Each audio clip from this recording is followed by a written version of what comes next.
My daughter had a high fever that wouldn't go down, so I rushed her to the hospital in the middle of the night, only to receive an AIDS diagnosis. The home surveillance footage showed that it was the part-time nanny who had given her the injection. My husband Eric held me in his arms and whispered, "Nancy, I will never let the person who harmed our daughter get away with this."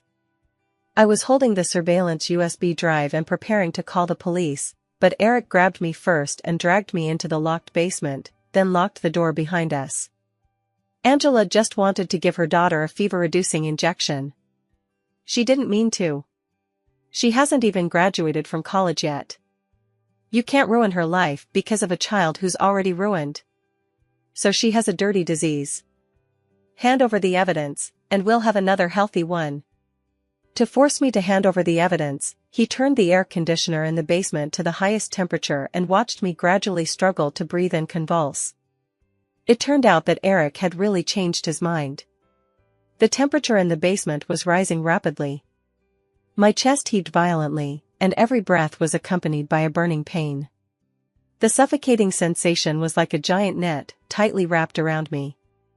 Eric stood outside the iron gate and looked at me through the small glass window. "Nancy, give me the USB flash drive, and I'll let you out right away." He even took my cell phone to prevent me from calling the police. A few hours ago, he was holding me in his arms, saying he would seek justice for our daughter. Now, he wants to protect the murderer who ruined her life. I banged on the heavy iron door with all my might, but my throat was so dry I couldn't make a sound. "Eric, she stabbed our daughter with a needle. She's only 5 years old. Her life has just begun. You're her father. How can you let that devil get away?" Eric's brows furrowed. "I told you, Angela didn't mean it.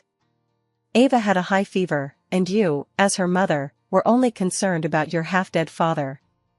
It was Angela who felt sorry for the child and got the fever-reducing injection from her friend at the hospital. What did she do wrong? It's clearly you who refused to take Ava to the hospital. She's just a nanny." My voice was hoarse, and I could barely breathe. Eric impatiently interrupted me. "How long has your father had a stroke? He's not going to die.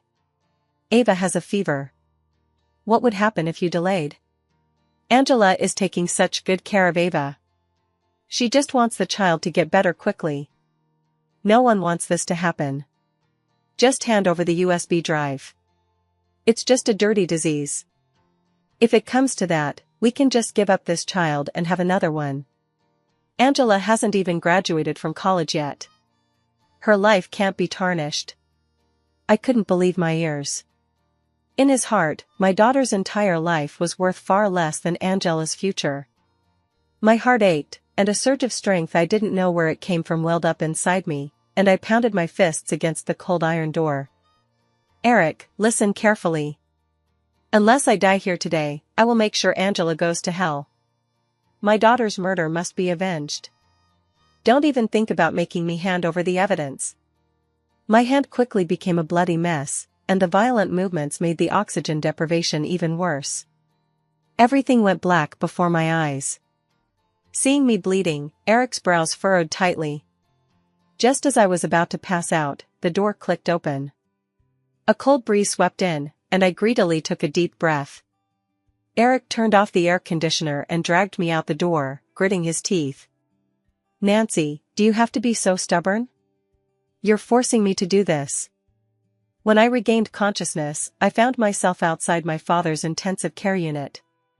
Eric roughly pressed my face against the viewing window. Inside the ward, a nurse wearing a mask was standing at my father's bedside. His hand was on the switch of my father's ventilator. With a glance, the man lowered his hand slightly. The respirator emitted a shrill alarm, and my father's already weak vital signs immediately became chaotic. I could almost see the Grim Reaper beckoning to my father. If this continued, I dared not imagine what would happen. I grabbed Eric by the collar, my voice hoarse. "Are you crazy? That's my father. Eric, you bastard." Eric lowered his head and kissed my hand, smiling like a devil. "There's nothing I can do. You've been too naughty this time, and I can't bring myself to really force you." I guess I'll have to make Dad suffer instead. Hand over the USB drive, or watch Dad suffocate to death. Think carefully. In the hospital room, the alarms were getting louder and louder. My chest hurt so much I couldn't breathe. I closed my eyes in despair, tears streaming down my cheeks. The USB drive, it's in the inside pocket of my jacket. Can I let go now? Eric grabbed the USB drive and waved it at the person inside. He lifted my chin and forced me to look at him. Nancy, without evidence, you can't sue Angela. I've already made sure that no doctor in the entire city will dare to issue a legally valid diagnosis for your daughter. He threw the USB flash drive into the trash can in the hallway in front of me, then called the cleaning staff to come and take it away. I watched his movements, feeling utterly devastated. I had thought Angela would try to steal the evidence, so I had kept the USB flash drive close to me at all times and hadn't even had time to make a backup. But I never could have imagined that the one who would destroy everything for her would be the man I had loved for over a decade. To protect Angela, he even threatened me with my father's life. My daughter, is she really going to have to endure all of this for nothing? I broke free from him and wanted to go back to the ward to see my father, but Eric grabbed my wrist. Angela understands that you're upset and is worried that you'll tire yourself out, so she took the initiative to arrange Ava's follow-up treatment. Let's go now. Remember, what happened with Ava was just an accident. I've already spoken to her. Don't say another harsh word to her. Along the way, I stared intently at the pair of ceramic figurines on the dashboard. Eric gave them to me as a gift when he proposed. The two figurines, embracing each other, were handmade by him, modeled after us. At that time, he was not a high-ranking boss, but just a high school student who had unexpectedly lost his parents. His relatives took all of his parents' compensation money, and he couldn't even afford to live. It was my father who couldn't bear to see him suffer. He thought of him as a neighbor in the same building, so he invited him to eat at our house and even paid for him to finish high school. During the darkest days of his life, I was afraid he would do something rash, so I stayed with him every day, telling him jokes and studying with him. Later, Eric and I were admitted to the same university. After graduation, we founded a company. On the day the company went public, he proposed to me. I remember him kneeling down on one knee in front of everyone, his tone both heartfelt and resolute. I actually made this for you a long time ago, but I never dared to give it to you because it only represents my feelings, and I was afraid you would reject it. Now, I'm giving it to you. I want to tell you that for the rest of my life, I will work hard to give you the best life possible and give you all my love. I will take care of Uncle with you, and we will be together forever. But he broke his promise. He fell in love with the nanny, Angela. Even though she was clumsy and spilled hot soup on me several times, or accidentally tripped our daughter Ava. Nancy, Angela is still young, she didn't mean it. Besides, Ava is too delicate. She needs to be toughened up a bit so she can grow up strong.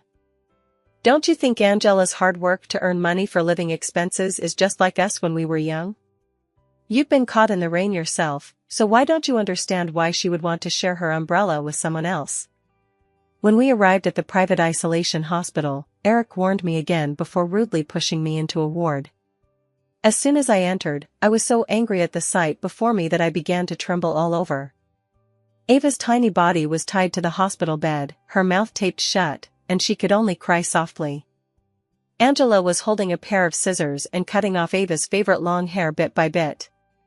The tip of the scissors even scraped against Ava's scalp several times, bringing up tiny flakes of skin. My head buzzed. What are you doing? I rushed over like a madwoman and pushed Angela away. Angela was wearing high heels when she stumbled and screamed as she fell backward. Eric quickly caught her and turned to glare at me with a murderous look in his eyes. Nancy, did you not hear me? How dare you lay a hand on Angela? Apologize immediately. Eric, are you blind? She's hurting Ava with scissors. She's even covering her mouth. She's abusing her. I shouted with red eyes. Eric also seemed to think it was inappropriate, but Angela immediately squeezed out a few tears. Eric, don't blame Nancy. She's just too upset. I just heard that this disease, the virus, might also be in the hair, so cutting it off is for Ava's own good. Plus, long hair is hard to manage, and I'm worried that Ava will have trouble taking care of it by herself in the hospital. And Ava said before that she really likes this hairstyle. I thought she would be staying here for a long time, so maybe a new hairstyle would make her happier. She choked up and continued her rambling explanation. She was crying and babbling, and I was afraid she would damage her voice. I just wanted her to calm down for a moment. I really didn't know what to do, she said, looking at me with teary eyes, her voice breaking. Nancy, I know you don't understand these things, but how could you think so badly of me? After hearing her words, Eric looked at me indifferently. Did you hear that? Compared to you, who only cares about your own father, Angela cares more about Ava than you do. How could you betray her feelings like that and not even apologize? His words made me laugh in anger. I don't care about Ava? No matter how busy the company is, I have taken care of everything for Ava since she was little. Because I had to help Eric manage the company and take care of Ava, I worked myself sick several times. On the contrary, Eric has always said he's too busy since Ava was born. He hasn't even held his daughter once. What right does he have to criticize me? I pointed at Angela, shaking with anger. Shut up. If you hadn't used a needle contaminated with the virus to prick my daughter, she wouldn't have contracted this disease. Now you're pretending to be all nice and kind here. Aren't you afraid of being struck by lightning? More and more people gathered around. Angela rolled her eyes. Nancy, I was trying to spare you some face as a mother. But not only did you insult me, you also accused me of hurting Ava. Do you have any proof? Yeah, proof. Eric destroyed it long ago. Seeing my helpless expression, she smiled smugly and took out her phone. I have a video here of you ignoring Ava, and her crying for her mom while I patiently comforted her. Want to see it? She pressed play, and Ava's heart-wrenching cries immediately filled the phone. Mommy, where are you? Since the screen was facing me, I could clearly see Angela gently coaxing Ava while digging her fingernails into the tender flesh of Ava's arm. That's why Ava was crying so hard.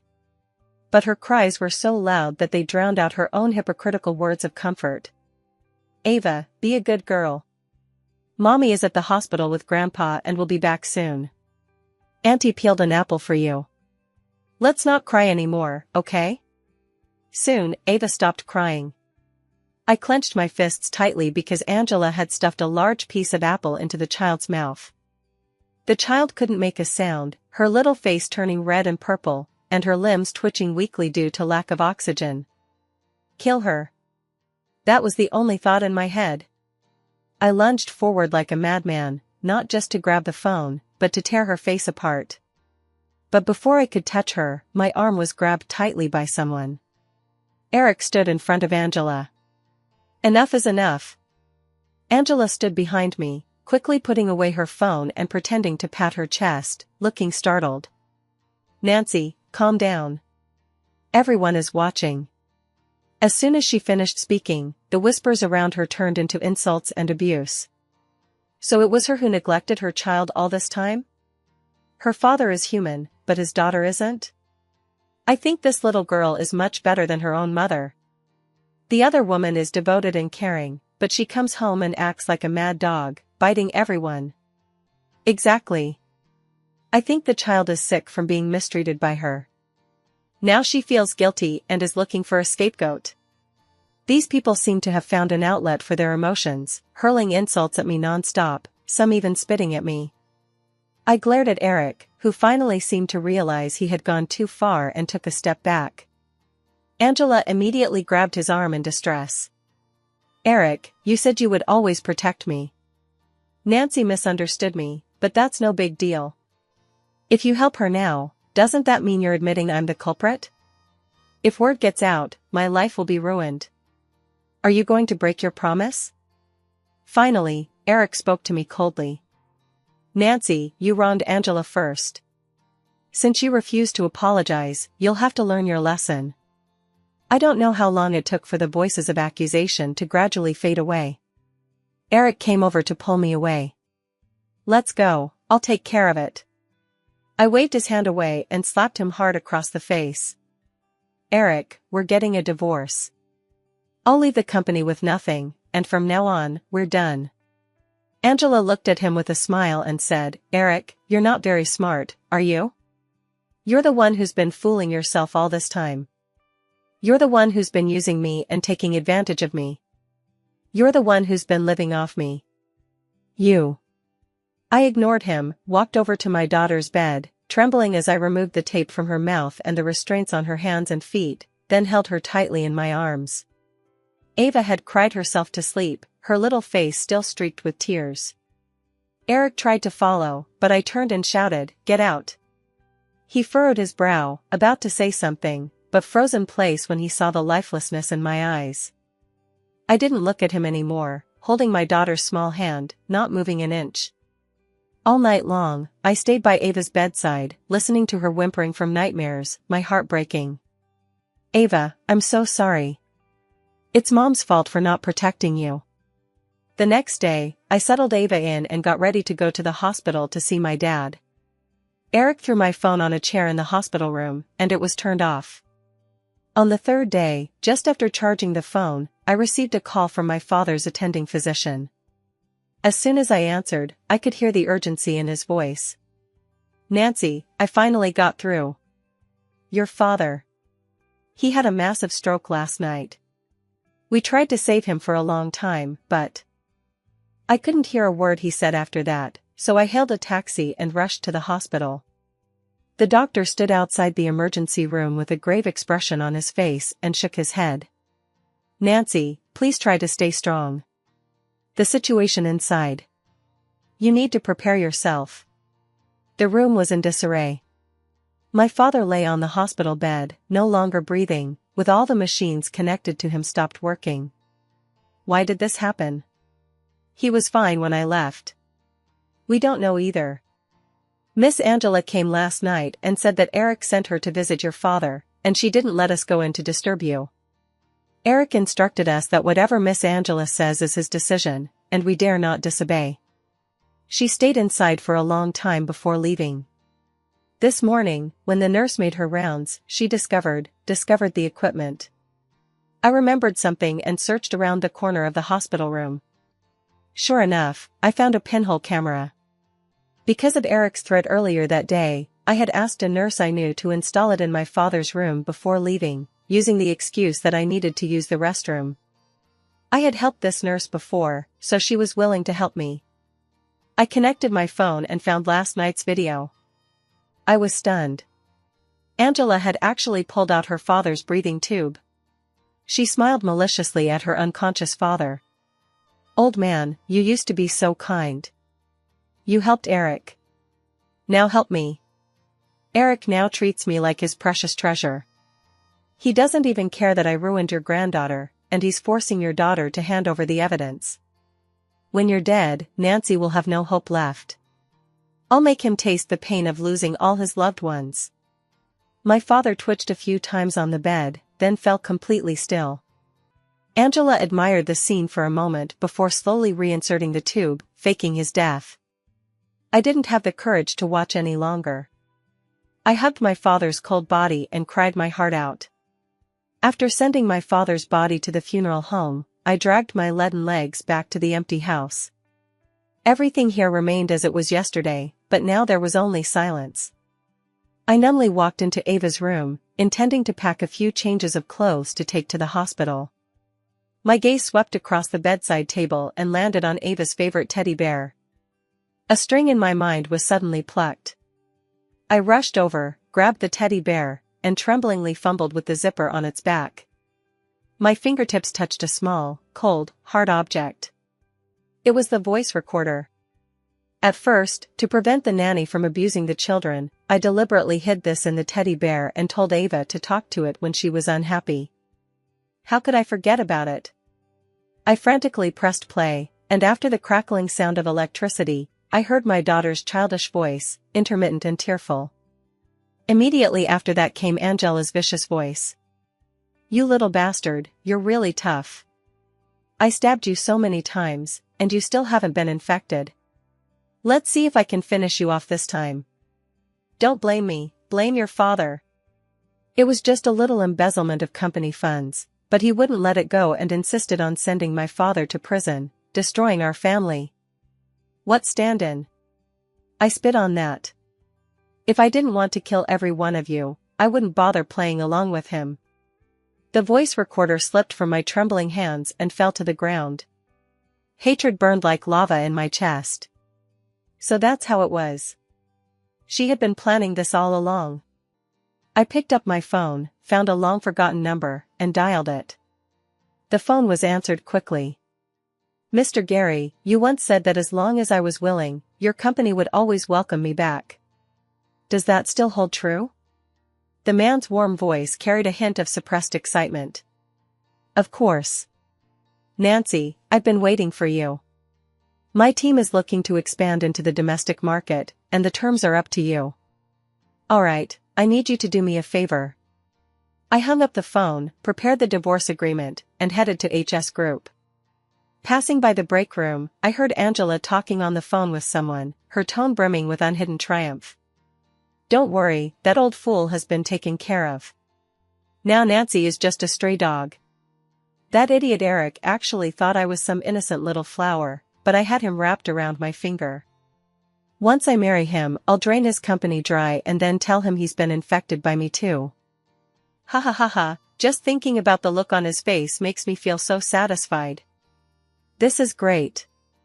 The old man is dead, the young one is useless, and Nancy won't have an easy life either.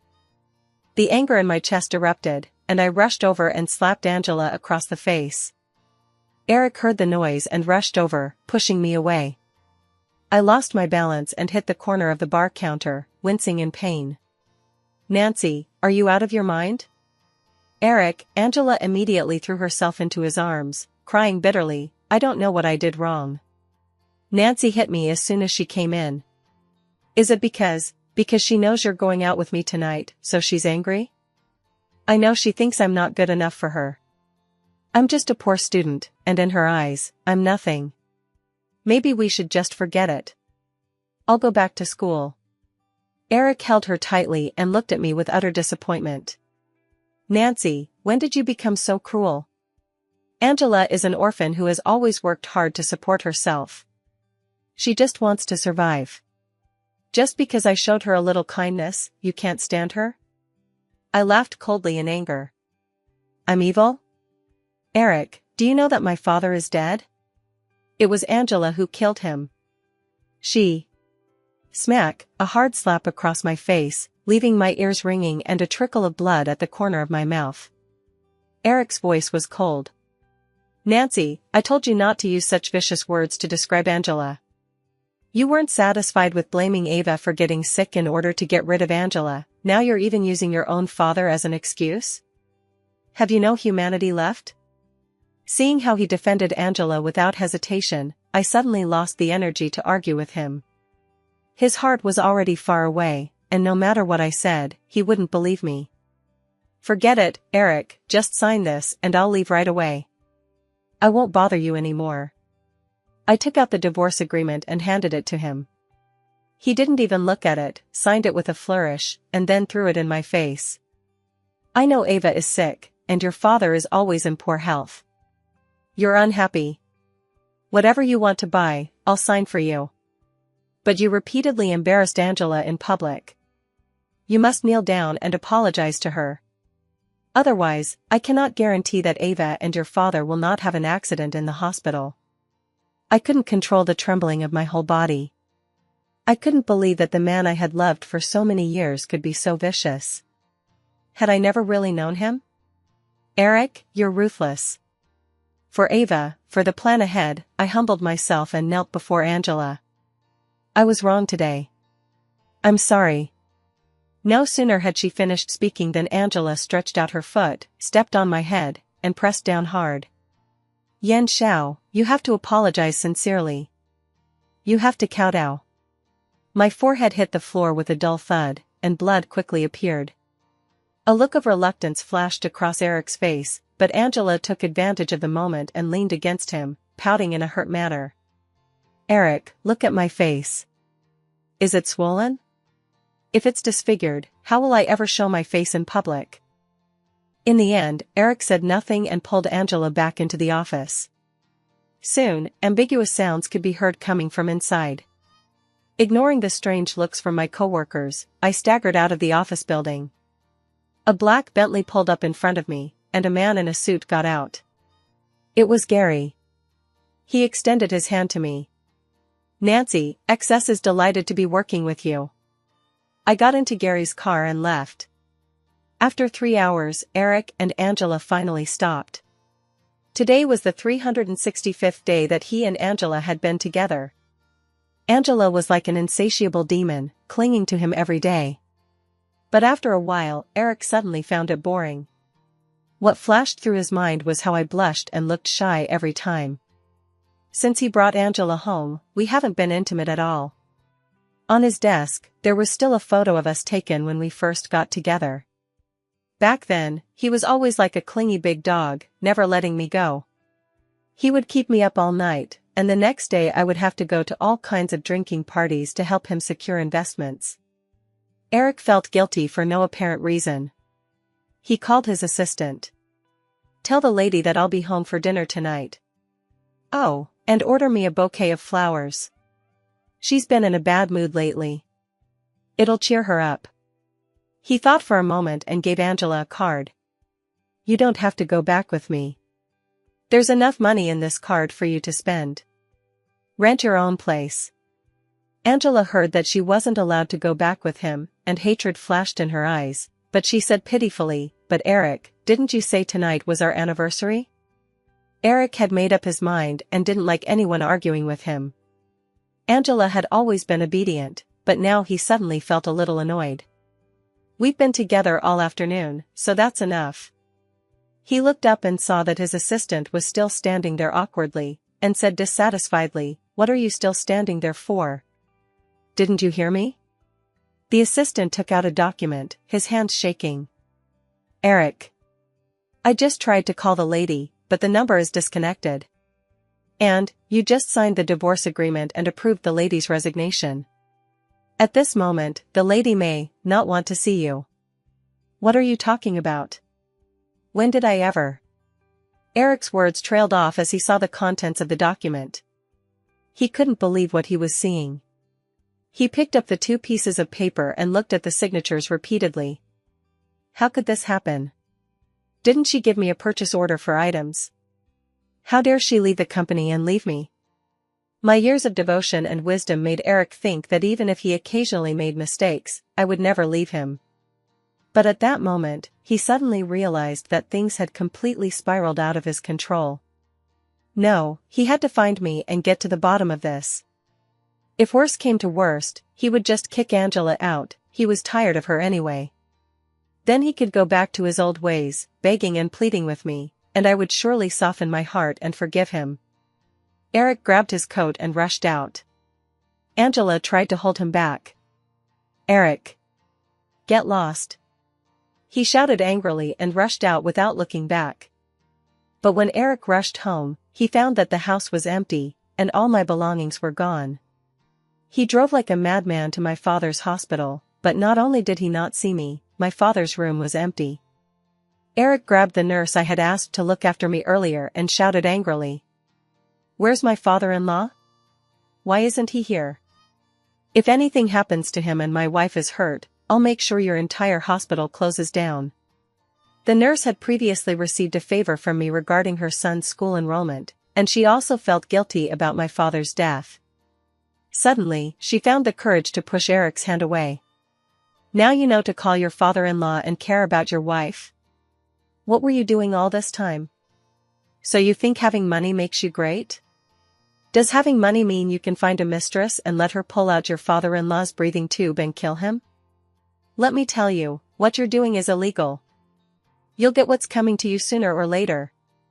Eric froze, furrowing his brow. "What are you talking about? Pull out the breathing tube? Kill her." The assistant suddenly pushed open the door, his face pale. Eric, I just called the funeral home. The lady is there, holding a funeral for her father. Impossible. My father-in-law was fine yesterday. How could this happen so suddenly? Eric refused to believe it, but saw his assistant trembling as he handed him several photos. These were taken by the funeral home. They're the wounds on the old man's body. Eric impatiently took the photo, but was frozen in place by the shocking image. Those weren't marks left by illness, but evidence of suffocation and struggle. Eric, I asked the others, and they all said that Miss Angela came last night and stayed in the ward for a long time. The nurse spat at Eric's feet. The old man and Nancy were so good to you, but you repay them like this. You ungrateful bastard, you'll go to hell. Eric suddenly remembered what I had said at work today. It turned out that I hadn't lied to him, my father really was dead. He couldn't imagine how painful it must have been for me to receive 2 pieces of tragic news about my loved ones in such a short period of time. But not only did he not believe me, he also made me kneel down. Eric's heart was gripped by immense panic, and he rushed toward the funeral home like a madman. When he arrived, his father's body had already been cremated. I held my father's urn in my arms, my heart numb with grief. This was what it felt like to lose everything. And it was all because he had loved the wrong person. Nancy! Eric called out to me with red eyes, but didn't dare to come forward. Nancy, Dad, why would Dad? I gave him a sarcastic smile. Why? Wasn't it you who told your precious baby to pull out his breathing tube? It wasn't me. Really, it wasn't me. I just wanted you to hand over the evidence. I didn't mean to do it. I know it wasn't you. It was Angela. Eric's eyes flashed with doubt. It can't be Angela. She's a bit spoiled, but she has a kind heart. She wouldn't. With all this evidence in front of him, he was still defending that monster. I took out my phone expressionlessly and played the recording for him to hear. Upon hearing Angela's vicious confession, Eric's face turned as pale as paper. Nancy, I'm sorry, I didn't know she was like that. I really didn't know. Huh, you think saying you didn't know will get you off the hook? If you hadn't brought Angela back, how would she have had the chance to harm my family? Eric, we're divorced. From now on, you and Angela are my enemies. No. I brought her back to help you. You can't divorce me because of this. I won't agree. Eric tried to grab my hand, but as soon as he raised his arm, several tall bodyguards rushed out from the corner and pinned him to the ground. Gary got out of the car, walked over to me, took off his suit jacket, and draped it over me. I looked coldly at Eric struggling on the ground.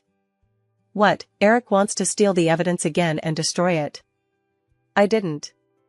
Nancy, who are these people? Gary, why are you with Nancy? Gary sneered. It's none of your business. But don't worry, we'll meet again soon in another setting. Eric walked home in a daze. His mind was filled with my hateful gaze. He remembered the winter when his parents died, when he was penniless and helpless. It was my father and I who found him, fed him, and even took out our meager savings to pay for his education.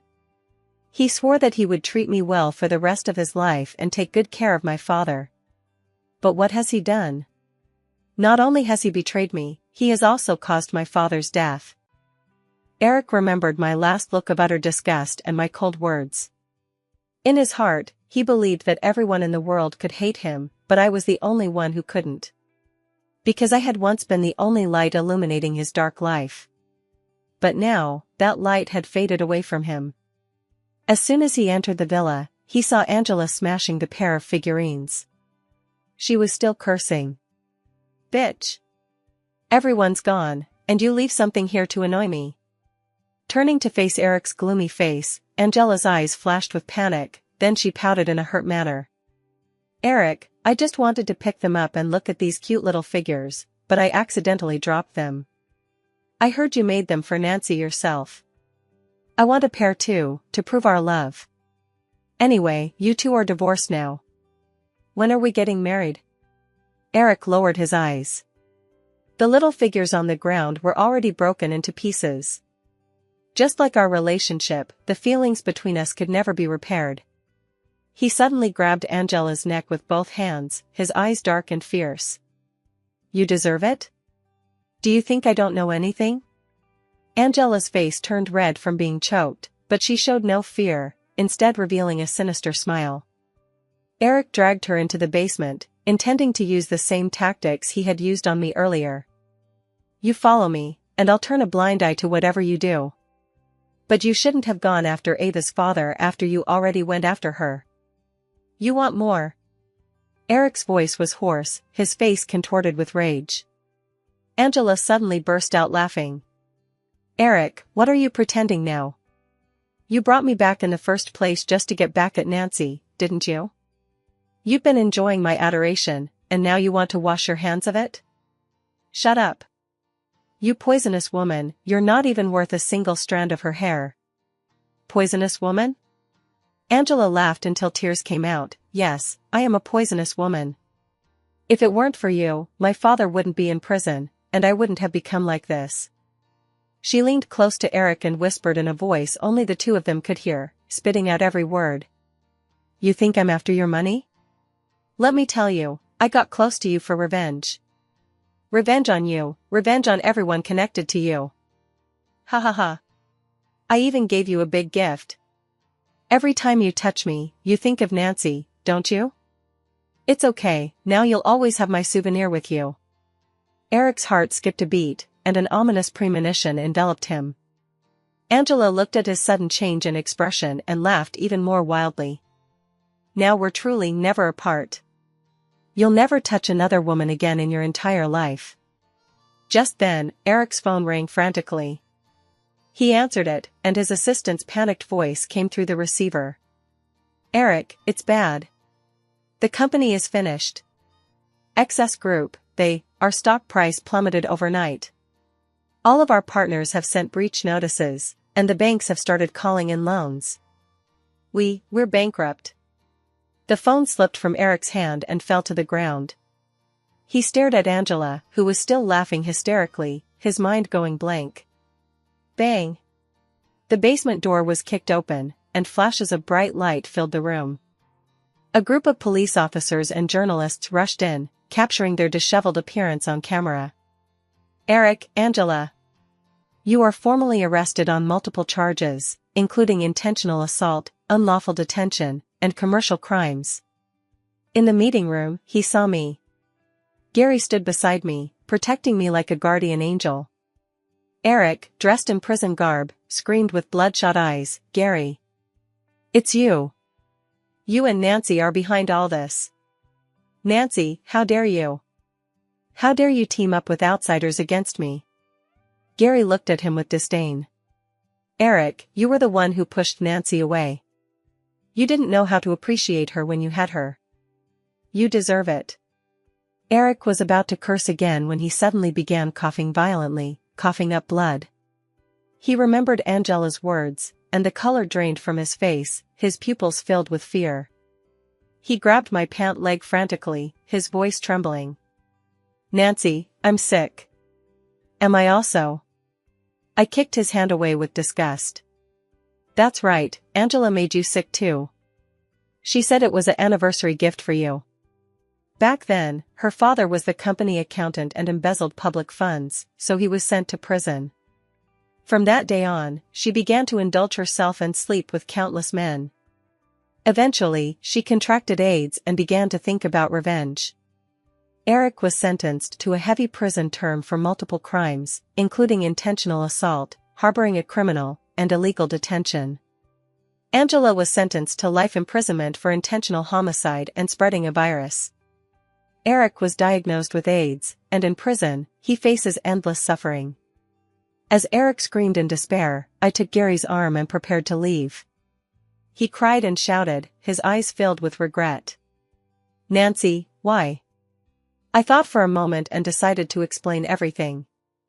I looked down at him from above, a cold smile on my lips. Still don't get it? Eric, you really think this company is all yours? Your decisions are nothing more than signing your name on a piece of paper in your office. Every contract and every connection the company has is something I worked hard to secure. Those partners value my reputation and trust my abilities. Now that I've joined XS, who do you think they'll choose? I paused. Besides, I was involved in the founding of this company. No one knows its problems better than I do. When you and Gary were competing for the market, I helped you because I loved you. I drank for you until I was hospitalized with a bleeding stomach. I worked on a project for 3 days and 3 nights without sleep. And you? You cheated on me, killed my father, and ruined my daughter. I spoke slowly, pouring out all the bitterness in my heart. You broke your promise, so I don't want you anymore. Eric's throat tightened, and tears streamed down his face. I was wrong, Nancy. I was really wrong. After Ava was born, you changed. You stopped caring about me, wouldn't let me touch you, and stopped smiling at me. I just miss the way you used to be. Angela reminds me a little of you. His words made me laugh in anger. Why have I changed? Why don't I laugh anymore? Because raising children is really tiring, and you won't even help change a diaper. There's also company business. You can't bring yourself to ask for help, so you make me go to the dinner table and smile at people. I'm so tired I had to be hospitalized, but you rushed into the hospital room and accused me of fooling around outside. I have to support your ambitions, raise our daughter on my own, and go out of my way to spare your pride. I'm so tired. But when I see Dad and Ava, I still smile. But you, Eric, you killed Dad, and now you want to take Ava away from me too. I turned away, refusing to look at him. So now I often think how much better it would have been if I had just let you die. With that, Gary and I walked away. It was all over. A year later, news came that Eric had died in prison from an illness. Come to think of it, Angela died even earlier than him. Just 2 months after being imprisoned, she used the sharpened handle of a toothbrush to slit her own throat. She died before she could be saved. At that time, I was attending an international medical summit as the president of XS Group's China division. I had secured a spot for Ava in the latest experimental treatment program. Her condition had been effectively controlled, and the viral load in her body continued to decline. The doctor said she has a good chance of growing up like a normal child. At the end of the meeting, Gary walked in carrying a suitcase. Nancy, I'm heading back to the headquarters in Country F. My fingers tightened around the documents. He paused, his voice hoarse. If you're willing, I can give you my position, as long as you come with me. Before he could finish, a small figure rushed in like a whirlwind and hugged Gary's leg. Uncle Gary, are you leaving? Where are you going? Ava looked up at him with a sad expression. Gary squatted down, stroked her head, and forced a smile. Uncle is going to work in a faraway place. What about Mom? Is she going too? Ava wants to go with Mom and Uncle too. Ava's voice was clear and loud. Gary looked at me, his face a mixture of anticipation and pain. I opened my mouth, but the words of refusal stuck in my throat, and I couldn't say anything. Seeing that neither of us was speaking, Ava pouted and her eyes instantly filled with tears. Mom, Uncle Gary is leaving. Why aren't you stopping him? Her little hand grabbed the hem of my shirt and shook it gently. Mom, I like watching you and Uncle Gary together. You haven't laughed like that in a long time. I was shaken to my core. Eric had drained me of all my strength, but Gary, when I was at my most vulnerable, gave me warmth. He helped me seek revenge, shielded me from all the open and hidden attacks, and carefully protected me and Ava. I'm afraid of repeating the same mistakes and handing my life over to someone else again. But is this really handing it over? It's clearly a new choice. Choosing someone truly worthy and walking alongside them. Gary slowly stood up and gave me a wry smile as a farewell. Nancy, I'm glad you're happy. If you ever need anything, just let me know. He turned around and reached out to grab the handle of his suitcase. Just before his fingertips touched the cold metal, I rushed over and hugged him from behind. Gary, don't go. His body froze. I buried my face in his broad back, my voice trembling with sobs I didn't even notice. I can't handle the business here on my own. You have to stay and help me. Gary turned around and pulled me tightly into his arms. Nancy. His voice was shaking violently. Ava clapped her hands happily and giggled. Great! Uncle Gary isn't leaving. We can be together forever. I lifted my head from his embrace and smiled. Ava ran over, took one of my hands and one of his, and joined us together.